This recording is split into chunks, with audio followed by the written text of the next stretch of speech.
नमस्कार, war of state देख रहे हैं आप और मैं हूं आपके साथ दिव्या सिंह। महाराष्ट्र विधानसभा में वोटिंग के बाद और एग्जिट पोल आते ही विपक्ष में हड़कंप मचा हुआ है। नेताओं के बीच आरोप प्रत्यारोप का दौर तेज हो गया है। रिजल्ट से पहले ही मारधाड़ की नौबत नजर आने लगी है, क्योंकि सीएम पद को लेकर बहसबाजी भी शुरू हो गई है। खबर है कि एमवीए यानी महाविकास अघाड़ी के नेताओं के अलग अलग सुर हैं। एक और जहां कांग्रेस अपना सीएम बनाने का दावा कर रही है, वहीं शिवसेना यूबीटी ने इसे मानने से इनकार कर दिया है। अब गौर करने वाली बात यह है कि अधिकांश एग्जिट पोल में राज्य में महायुति की सरकार बनती नजर आ रही है, लेकिन तमाम एग्जिट पोल के आंकड़ों को खारिज करके एमवीए के नेता अलग ही ड्रामेबाजी कर रहे हैं। हालांकि कांग्रेस की तो आदत रही है एग्जिट पोल को खारिज करके अपना अलग ही राग अलापने की, और इस बार भी कांग्रेस वही कर रही है। इन सब के बीच विपक्ष की टेंशन इस बात को लेकर भी बढ़ी हुई है कि अब दूसरे राज्यों में जब चुनाव होंगे तो बीजेपी को चुनौती कैसे देना है, क्योंकि बार बार इनकी सारी की सारी जो रणनीति है, प्लान है, वो फेल होती जा रही है। तो आज महाराष्ट्र में एमवीए के बीच मची अफरा तफरी पर चर्चा करेंगे। मेरे साथ स्टूडियो मौजूद हैं कैपिटल टीवी के editor in chief doctor Manish Kumar और executive editor Rajeev sir. Sir, आप दोनों का बहुत बहुत स्वागत है। धन्यवाद। सर, रिजल्ट तो 23 तारीख को आएगा, लेकिन उससे पहले ही एमवीए के अंदर बवाल क्यों मचा हुआ है? देखिए, बहुत स्तर पे बवाल मचा हुआ है। बस 36 घंटे बचे हुए हैं। जो नई जानकारी ये आ रही है कि कांग्रेस पार्टी और शिवसेना के लोग, उन्होंने तमाम उम्मीदवारों को, और खास करके जो जीतने वाले हैं, उनके पास 24/7 अपने लोगों के निगरानी में उनको रखा गया है कि अगर चुनाव जीतते हैं, सर्टिफिकेट मिलता है, तो इमीडिएटली उनको संगठन के लोग मुंबई लेकर के आएंगे। और बताया जा रहा है कि तेलंगाना के अंदर वो कोई रिजॉर्ट को जो है बुक किया जा रहा है, तो कर्नाटक या तेलंगाना में उनको शिफ्ट कर दिया जाएगा।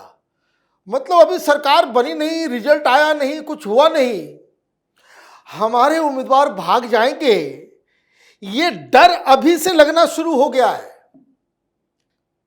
जिस रिपोर्टर ने हमें बताया, उन्होंने कहा कि भाई कुछ भी हो सकता है।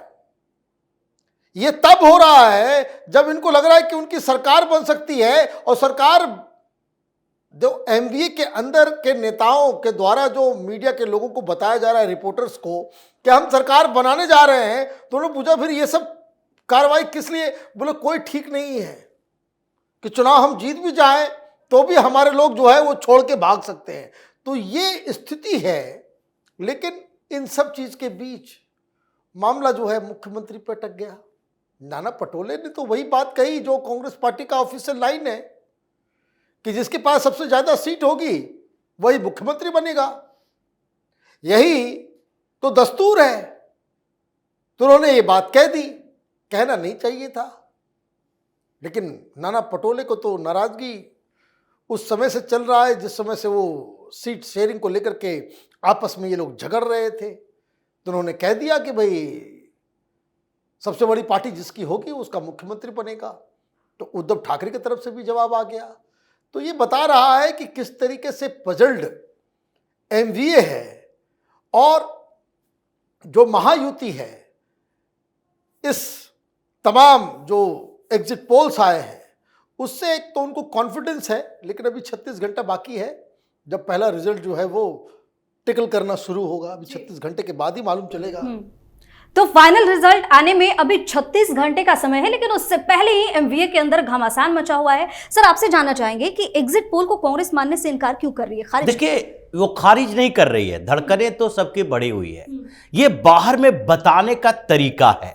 ये कांग्रेस वाले ये जानते हैं कि अगर अभी एक्सेप्ट करना शुरू कर दिए तो पार्टी के बचे खुचे नेता हैं वो भी चले जाएंगे। जैसा डॉक्टर साहब ने बताया कि रिसोर्ट पॉलिटिक्स इनकी चल रही है, इसलिए सिर्फ नहीं कि हम जीत जाएंगे तो हमारे पार्टी के नेता इधर उधर आ सकते हैं। डर तो इन लोगों को इस बात के लिए भी है कि हार जाएंगे तभी भी हमारे पार्टी के नेता इधर उधर जा सकते हैं, यानी कि कांग्रेस छोड़ने के लिए या शिवसेना के अंदर जो यूबीटी है उसके अंदर तो पहले से ही विद्रोह चल रहा है। जैसे ही बूथ की रिपोर्ट इन लोगों के पास आई, उसी समय से मीटिंग का दौर चल रहा है कि अब उद्धव ठाकरे के साथ रहने का क्या फायदा हो सकता है।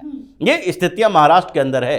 तो कांग्रेस ये तो मान रही है कि चुनाव लगभग हम हार चुके हैं, लेकिन बाहर में जब तक रिजल्ट नहीं आता तब तक इज्जत बचाने के लिए कुछ बोलना पड़ेगा। और नाना पटोले ये खुद मानते हैं कि जिस पार्टी के, जिस गठबंधन के उम्मीदवार एक दूसरे के खिलाफ लड़ रहे थे, कोल्हापुर में सुशील शिंदे का पूरा परिवार जो है वो निर्दलीय को सपोर्ट कर रहा है शिवसेना यूबीटी के प्रत्याशी के अलावा।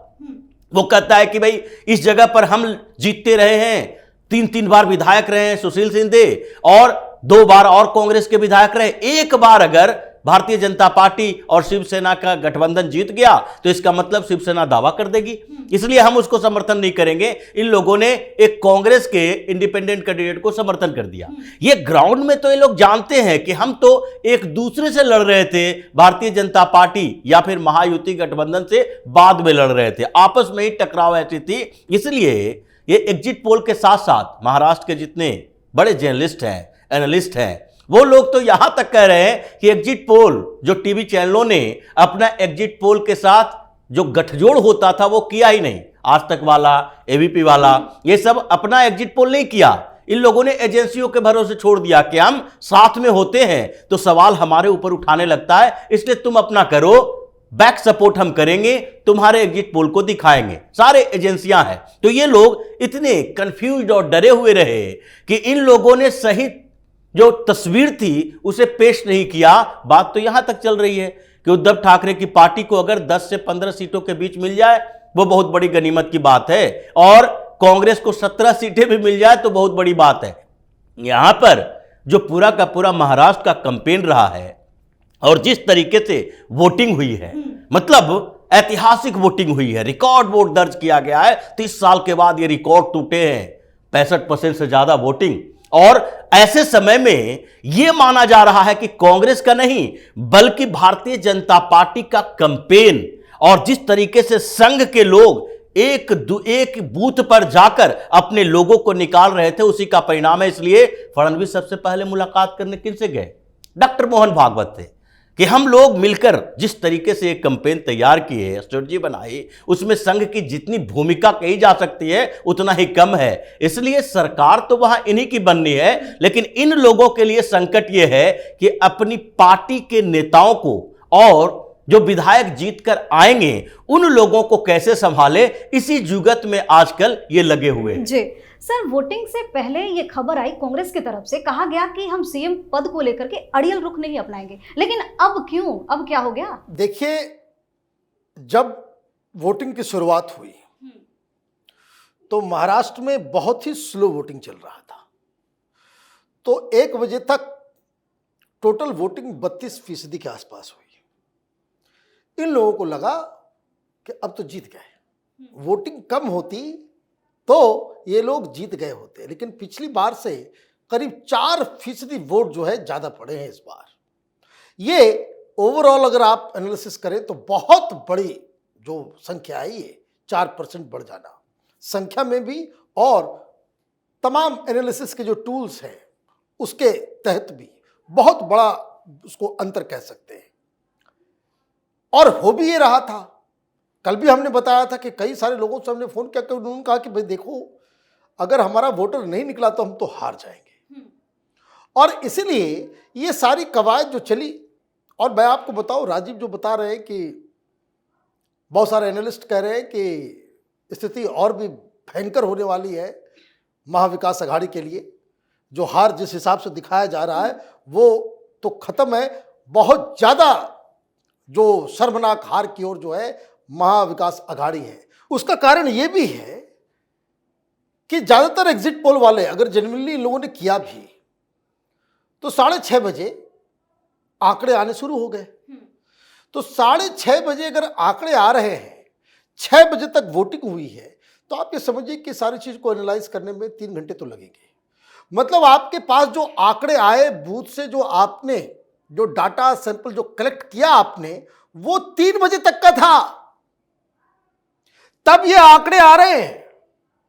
3 बजे तक वोटिंग कितनी, भाई देखिए 1 बजे तक तो एकदम बिल्कुल सन्नाटा छाया हुआ था, लेकिन जैसे ही 3 बजा वोटिंग जो है 37% पहुंचता है, और जैसे ही ये लगता है कि भाई ये तो लॉस्ट बैटल की ओर हम लोग बढ़ रहे हैं, संघ एक्टिव होता है, कार्यकर्ता एक्टिव होते हैं, 4 बजते बजते ये 47 चला जाता है, 5 बजते बजते ये 58 चला जाता है, और 6 बजते बजते जब ये खत्म होता है तो 65% को क्रॉस कर जाता है। तो कहने का मतलब क्या हुआ कि आपके पास जो डाटा आ रहे हैं वो 3 बजे तक का ही है, जब लोगों को घर से निकाल के जो वोटर्स जो लाइन लगे वो इन एग्जिट पोल्स के अंदर रिफ्लेक्ट नहीं हो रहे हैं। और इसलिए जो ग्राउंड पे जो पत्रकार, जो वहां की हवा, वहां पे जो माहौल बना हुआ है, उसको कैप्चर करने में ये एग्जिट पोल जो है बिल्कुल उसको कह सकते हैं कि थोड़ा सफिशिएंट तरीके से नहीं कर सका। अब अगर ये कहा, वोटिंग तो लास्ट फेज में ही हुई है, जब ये कहा गया कि भाई कि हिंदू वोट तो गया, बने हिंदू बट गया, कट गया, सब कुछ हो गया, अब वोट देने नहीं जाओगे तब तो फिर से आ जाएगी सरकार। फिर इसलिए ये जो रिजल्ट आने वाला है, राजीव ने बिल्कुल सही कहा कि जो वहां के जो एनालिस्ट हैं वो जो कह रहे हैं कि कांग्रेस पार्टी, कांग्रेस पार्टी, उद्धव ठाकरे और एनसीपी ये 100 के अंदर भी किसी तरीके से पहुंच पाए तो बहुत है। तो ये बिल्कुल ऐसा ही रिजल्ट आने की संभावना है जी। तो एमवीए की करारी हार एग्जिट पोल में दिख रही है और कहा जा रहा है कि बड़ी ही शर्मनाक होगी ये एमवीए के लिए। लेकिन ऐसे में जानना चाहेंगे सर की वजह क्या हो सकती है अगर हार होती है एमवीए की? तो देखिए, वजह तो स्पष्ट है, ये पूरे चुनाव में दिख गया, क्योंकि जो एमवीए है, महाविकास अघाड़ी, उनकी तीनों पार्टियों के बीच कोऑर्डिनेशन रहा ही नहीं। जमीनी हकीकत देखें तो कांग्रेस और उद्धव ठाकरे के कार्यकर्ताओं के बीच पूरी तरीके से ग्राउंड में झगड़ा ही होता रहा, क्योंकि राहुल गांधी जाकर वहां विचारधारा की बात कर रहे थे और उद्धव ठाकरे वहां जाकर हिंदुओं के वोट मांग रहे थे। तो दोनों के बीच जो कोऑर्डिनेशन नहीं रहा, उसी की वजह से एक जगह पर तो उद्धव ठाकरे के प्रत्याशी जो कांग्रेस से उधार लिया गया था, उनकी पिटाई कर दी गई।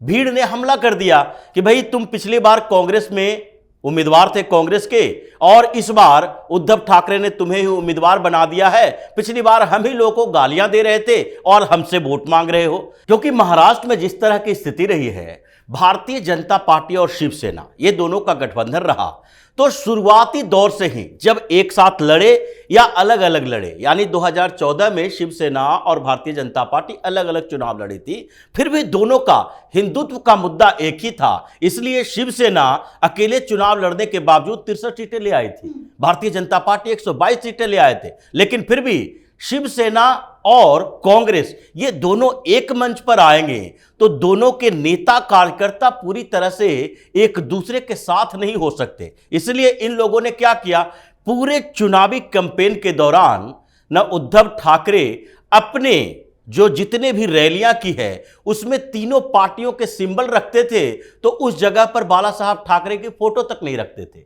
यहां तक स्थिति हो गई कि तीनों नेता एक मंच पर 2 बार आए। 2 बार में मतलब एक बार मैनिफेस्टो के लिए और एक बार मुंबई में एक सभा हुई छोटी मोटी, उसमें आए। और कहीं भी मुंबई के बाहर में दूसरे जगह तो प्रचार भी नहीं हुआ। यहां तक राहुल गांधी मुंबई में रैली कर रहे हैं और वहां उद्धव ठाकरे को बुलाया तक नहीं।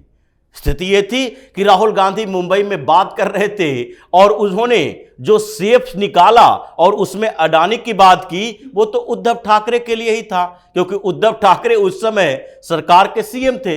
ये कांग्रेस तो कह रही थी हम तो पिछलग्गू पार्टी थे, हमने तो समर्थन दिया था, इसलिए 1-2 मंत्रालय मिल गया था। तो ये स्थितियां जो रही इन लोगों के कंफ्यूजन के बीच, वो वहां पर लोगों को इस तरीके से मोबिलाइज किया है कि इन लोगों को समझ में नहीं आया कि जितने मौलाना गैंग इनके साथ खड़ा हो रहा है, उतना ही हिंदू एकजुट हो रहा है और यही परिणाम में तब्दील होने की उम्मीद जताई जा रही है। सर बहुत बहुत धन्यवाद आप दोनों का। धन्यवाद। तो महाराष्ट्र में विपक्ष की हालत खराब दिख रही है। एग्जिट पोल में तो एमवीए की करारी हार की खबर सामने आई है और महायुति दोबारा सत्ता पर काबिज होने जा रही है। लेकिन इस खबर ने विपक्ष की बौखलाहट कुछ ज्यादा ही बढ़ा दी है। परिणाम से पहले ही एक दूसरे पर हार का ठीकरा फूटने लगा है, क्योंकि भले ही एमवीए ये दिखाने की कोशिश कर रही हो कि एग्जिट पोल से इनको फर्क नहीं पड़ता है, लेकिन हकीकत ने इनके पांव के नीचे से जमीन को खसका दिया है। आप अपनी राय हमें कमेंट करके जरूर बताएं और देखते रहिए कैपिटल कैपिटल टीवी। नमस्कार।